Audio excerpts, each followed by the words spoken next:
मिरजेतील सभेत प्रकाश आंबेडकर यांची भाजप, मोदी आणि संघावर टीका. काय म्हणाले पहा. विशाल पाटील यांना निवडून देण्याचे प्रकाश आंबेडकर यांचे मिरजेत आवाहन. आज मिरजेतील सभेत अपक्ष उमेदवार विशाल पाटील यांच्या प्रचारार्थ किसान चौक येथे जाहीर सभा घेण्यात आली होती. या सभेत वंचित बहुजन आघाडीचे राष्ट्रीय अध्यक्ष प्रकाश तथा बाळासाहेब आंबेडकर यांनी भाजप, मोदी आणि संघाचा चांगला समाचार घेतला. आपण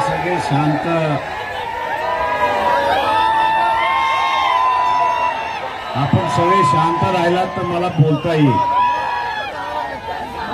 आपला उत्साह आहे याची मला जाणीव आहे, पण आज 5 वाजेपर्यंतच वेळ आहे आणि या 5 वाजेपर्यंत मला अजून 5 उमेदवारांपर्यंत पोहोचायचं आहे आणि म्हणून कशाला उभा राहिली मी शांतता असेल तर अधिक चांगला. फोटो झाला बसणार की खाली फोटो झाले बसणार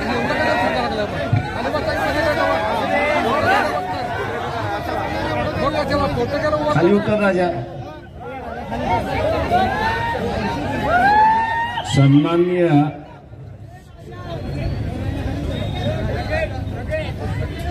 व्यासपीठ सगळ्यांचीच नावं घेत नाही, परंतु सन्माननीय या ठिकाणचे असणारे सरकार, संबंधित सगळे कार्यकर्ते, उपस्थित बंधू आणि भगिनी, ही लढाई साधी लढाई आहे असं मी त्या ठिकाणी मानत नाही. मी साधी मानत नाही याचं कारण की सुप्रीम कोर्टाने जे इलेक्ट्रोलाइट बॉन्ड होते त्याच्या संदर्भातला आपला असणारा निर्णय दिला आणि निर्णय देताना असं म्हटलंय की ही जी वसुली करण्यात आली पक्षांना, इलेक्ट्रल बॉन्ड मार्फत जी वसुली करण्यात आली ही बेकायदेशीर आहे, इल्लीगल आहे. आपण शहराच्या भाषेमध्ये बोलायचं झालं तर बाजारामध्ये दादा फिरतो, तो वसुली करतो दुकानदाराकडून चहा पाण्यासाठी आणि आपली संघटना चालवतो, अशी असणारी परिस्थिती आहे. पंतप्रधानाचं कार्यालय जे मानवतेचं कार्यालय असलं पाहिजे, दिलासा देणारं कार्यालय असलं पाहिजे, सहानुभूतीदारक कार्यालय असलं पाहिजे, हे आता काही राहिलेलं नाही. तर हे वसुलीचं कार्यालय झालंय हे आपण लक्षात घ्या. ईडीच्या मार्फत, सीबीआयच्या मार्फत, पोलिसांच्या मार्फत धमक्या देण्यात आल्या. नुसत्या धमक्या देण्यात आल्या नाही तर काही जणांना अरेस्ट करण्यात आली आणि तुम्ही हे बॉन्ड विकत घेणार असाल आणि आमच्या पक्षाला देणार असाल तर आम्ही तुम्हाला सोडतो, नाही तर तुम्हाला आतमध्ये टाकतो, अशी असणारी परिस्थिती आहे. मी आपल्याला विचारणार आहे की पंतप्रधानाचं कार्यालय हे मानवतेचं कार्यालय पाहिजे की इथला सर्व वसुलीचं कार्यालय पाहिजे, याचा निर्णय आपल्याला 5 तारखेला करायचा आहे हे आपण लक्षात घ्या. 7 तारखेला आपल्याला करायचं आहे हे आपण लक्षात घ्या. आणि आपल्या मतावरती उद्याचा भारत कसा राहणार हे आपण लक्षात घ्या. 4 महिन्यापूर्वी राज्यसभेमध्ये एक प्रश्न विचारण्यात आला होता. त्या प्रश्नाचा आशय असा होता की 2014 ते प्रश्न विचारेपर्यंत 2014 ते प्रश्न विचारेपर्यंत भारतातल्या किती नागरिकांनी भारत देश सोडला आणि सोडताना त्यांनी नागरिकत्व सोडलं का याचं उत्तर द्या. नुसता देश सोडला असता तर मी समजू शकलो असतो, पण त्यांनी प्रश्न असा विचारला होता की त्यांनी नागरिकत्व सोडलं का, हा विचारलेला प्रश्न होता. 2014 पासून ते प्रश्न विचारेपर्यंत शासनाचं उत्तर आलं आणि शासनाचं उत्तर आलं की 17 लाख कुटुंब 17 लाख कुटुंब की ज्यांची मालमत्ता 50 कोटीपेक्षा जास्ती आहे आणि ज्यांचा धर्म हिंदू आहे, यांनी नागरिकत्व सोडलं आणि देशही सोडला. हे सरकारचं उत्तर का सोडला? मी इथल्या असणाऱ्या संघवाल्यांना विचारतो, का सोडला? तुम्ही तर म्हणत होता की आम्ही हा देश हिंदू राष्ट्र करायला निघालेलो. तुम्ही असं दाखवलं की आम्ही मुसलमानाच्या विरोधात, तुम्ही असं दाखवलं की आम्ही ख्रिश्चनांच्या विरोधात. पण या देशामध्ये ख्रिश्चनही गेला नाही आणि या देशामधला मुसलमानही बाहेर गेला नाही. बाहेर गेला तो 17 लाख हिंदू कुटुंब बाहेर गेली, हे आपण लक्षात घ्या. का गेली? ते हे वसुलीचं राज्य. का गेली? ते हे वसुलीचं राज्य. ते असं म्हणत होते की आम्ही जर भारतामध्ये राहिलो आणि ह्याला वसुली दिली नाही तर आमच्या बापदाद्याने कमवलेली जी इज्जत आहे, आमच्या बापदाद्याने कमवलेली जी इज्जत आहे, हा मातीमध्ये मिळवल्याशिवाय राहणार नाही आणि म्हणून आमची इज्जत राहावी, आम्ही देश सोडून चाललेलो आहोत. मी आपल्याला असं विचारतोय की मागची 10 वर्ष जे आपण भारतीय जनता पक्षाला सत्ता दिली, तर या देशातलं माणसं बाहेर काढण्यासाठी आपण सत्ता दिलीत का? आणि मी आता भारतीय जनता पक्षाच्या कार्यकर्त्यांना आणि RSS वाल्यांना विचारतो की तुम्ही कुठल्या तोंडाने असणारं म्हणताय की मोदीला पुन्हा 5 वर्ष द्या? तुम्हाला लाज वाटत नाही की या देशातला नागरिक की जो हिंदू आहे, स्वतःची असणारी इब्रत राखण्यासाठी, स्वतःची इज्जत राखण्यासाठी त्याला तुम्ही मजबूर केलं की त्यांनी देश सोडावा, नागरिकत्व सोडावं, आणि पुन्हा तुम्ही असं म्हणताय की 5 वर्ष आम्हाला द्या. कशासाठी द्या? माझं हे उत्तर जर खोटं असेल तर माझं आव्हान आहे इथल्या असणाऱ्या संघवाल्यांना, तुम्ही कधीही सांगा, कुठल्याही प्लॅटफॉर्मवरती बोला, तुम्हाला तुमचंच उत्तर राज्यसभेमध्ये दिलेलं जे आहे ते मी दाखवायला तयार आहे. ही आकडेवारी माझी नाहीये, ही सरकारची आकडेवारी आहे. राज्य हे कल्याणकारी राज्य असलं पाहिजे, पण इथलं असणारं राज्य हे कल्याणकारी राज्य न राहता वसुलदार राज्य झाले अशी परिस्थिती आहे.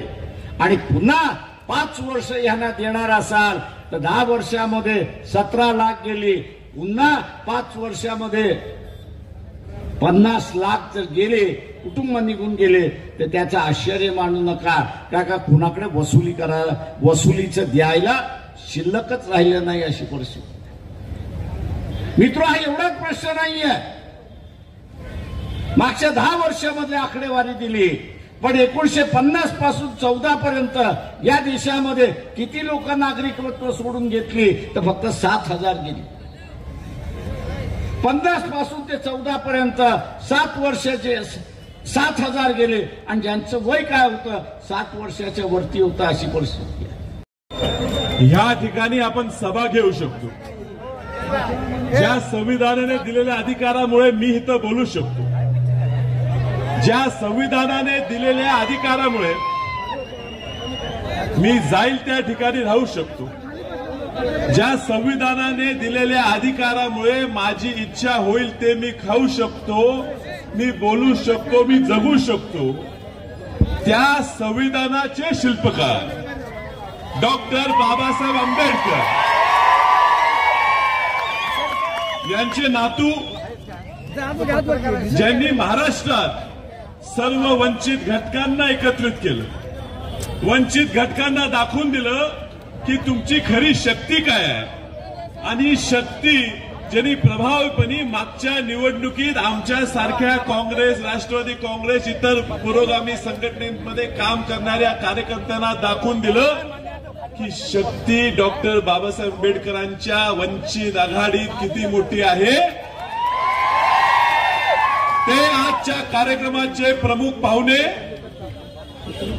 प्रकाश उर्फ बाळासाहेब आंबेडकर साहेब, उपस्थित मंचावर असलेले घोरपडे सरकार, राजेंद्रजी गवई साहेब, जयश्रीताई वहिनी, उपस्थित वंचितचे सोमनाथजी साळुंके, महावीरजी कांबळे, उपस्थित सर्व त्यांचे पदाधिकारी, काँग्रेस राष्ट्रवादी काँग्रेसच्या विचारधारेचे असलेले ह्या परिसरात उपस्थित सगळे लोक, महापालिका क्षेत्रात काम करणारे, प्रत्येक वेगवेगळ्या पक्षात इथे उपस्थित असलेले सर्व नेते, सर्व घटक पक्षांचे कार्यकर्ते, ज्यांनी निर्णय घेतला की अपक्ष हा ह्या ठिकाणी प्रभावी उमेदवार होऊ शकतो, असे सर्व घटक पक्षाचे बंधू, कार्यकर्ते, पत्रकार बंधू भगिनी मित्र, खऱ्या अर्थानं निवडणूक लढताना माझ्याही मनात शंका होती. ही लढाई सत्यासाठी आहे, ही लढाई स्वाभिमानासाठी आहे, ह्याची मला जाणीव होती. पण लढा देत असताना जसं महाभारतात कृष्णाची गरज होती ताकद द्यायला, ऊर्जा द्यायला, त्या पद्धतीने मी या ठिकाणी अर्ज भरायच्या तयारीत होतो. अर्ज भरू का नको भरू ह्या विवंचनेत होतं. डॉक्टर बाबासाहेब आंबेडकरांची जयंती 2 दिवसांनी पुढे होती. त्यावेळेला एका जाहीर कार्यक्रमात बाळासाहेब आंबेडकरांनी वक्तव्य केलं की विशाल पाटील निवडणूक लढवत असतील तर मी त्यांच्या पाठीशी उभं राहीन. कदाचित बाळासाहेबांना त्या वक्तव्याचं महत्व न कळलं नसेल, पण साहेब तुम्ही आम्हाला ऊर्जा दिली. जसं कृष्णाने कानमंत्री दिलं होता, कृष्णाने महाभारतात ताकद दिली होती, त्या पद्धतीची ताकद तुम्ही आम्हाला दिली. दुसऱ्या दिवशी डॉक्टर बाबासाहेब आंबेडकरांच्या प्रत्येक जयंतीच्या कार्यक्रमाला, आंबेडकर जयंतीच्या प्रत्येक कार्यक्रमात जात असताना मोठ्या ताकदीनं मी तर जाईल तिथं एक मोठी संख्या माझ्या घोषणा देत होती, मला खांद्यावर उचलत होती. साहेब आम्ही पण आता कित्येक वर्ष निवडणूक लढवतो, 1999 पासून मी सुद्धा राजकारणात प्रयत्न करत आहे. पण तुमच्या एका वक्तव्यावर एवढ्या सांगली जिल्ह्यात वाऱ्याची लाट तयार होऊ शकते हे मी त्या ठिकाणी. माझा पराभव 2019ला झाला त्यावेळी मी सुद्धा कदाचित तुमच्या शक्तीची, या वंचित आघाडीच्या ताकदीची मला कल्पना नव्हती. प्रांजळपणे स्वीकारलं पाहिजे की 2019चा माझा पराभव हा मी तुमच्याकडे आलो नाही म्हणून झाला. आणि आज वसंतदादा पाटलाच्या नातवासाठी बाबासाहेब आंबेडकरांचे नातू ह्या सांगलीत आलेले आहे. हा वसंतदादांचा जो विचार आहे, वसंतदादांचं आमचं जे घर आहे, वसंतदादांचे जे अस्तित्व आहे,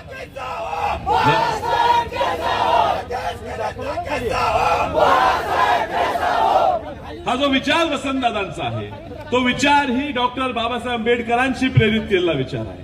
वसंतदादांनी पण प्रत्येक वेळेला ह्या संविधानाच्या संरक्षणासाठीच बाजू घेतली.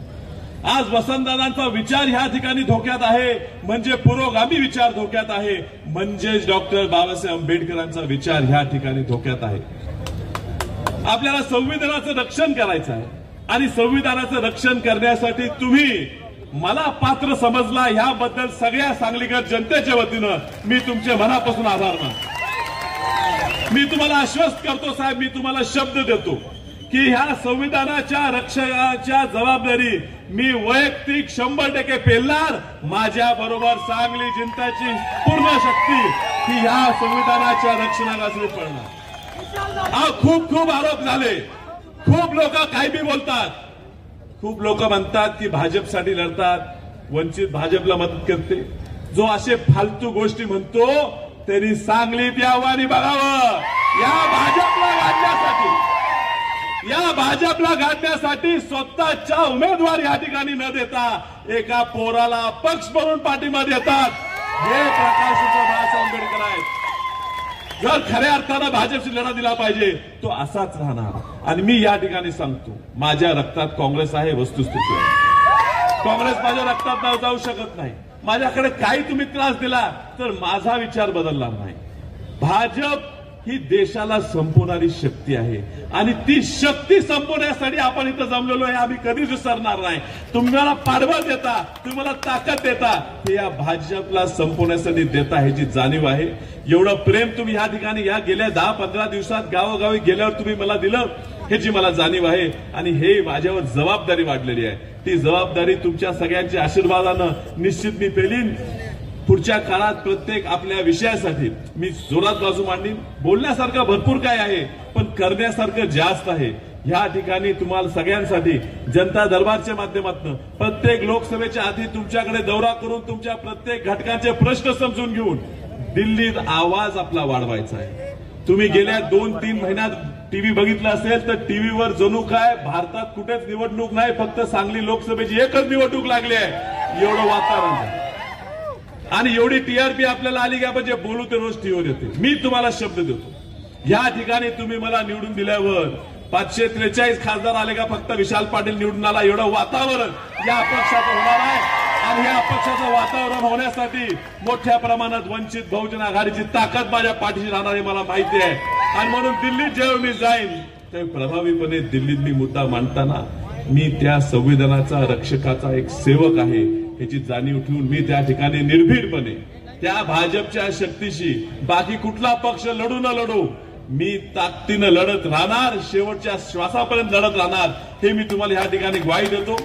खासदाराच्या पायाखालची वाळू ही पूर्णपणे घसरलेली आहे. बेताल वक्तव्य करत सुटलेला आहे, अहंकाराने भरलेला आहे. अहंकारात एवढं बोलले, त्याच्या भावाला पाडलं, त्याला एकदा पाडलं, यावेळी पण त्याला पाडू. आता जनता दाखवेल हे अहंकार कसं जिरवायचं. जिथं रावणाचा अहंकार जळला तिथं हा काका कुठला लागला. ही निवडणूक माझी नाही, ही माझ्या स्वार्थाची नाही.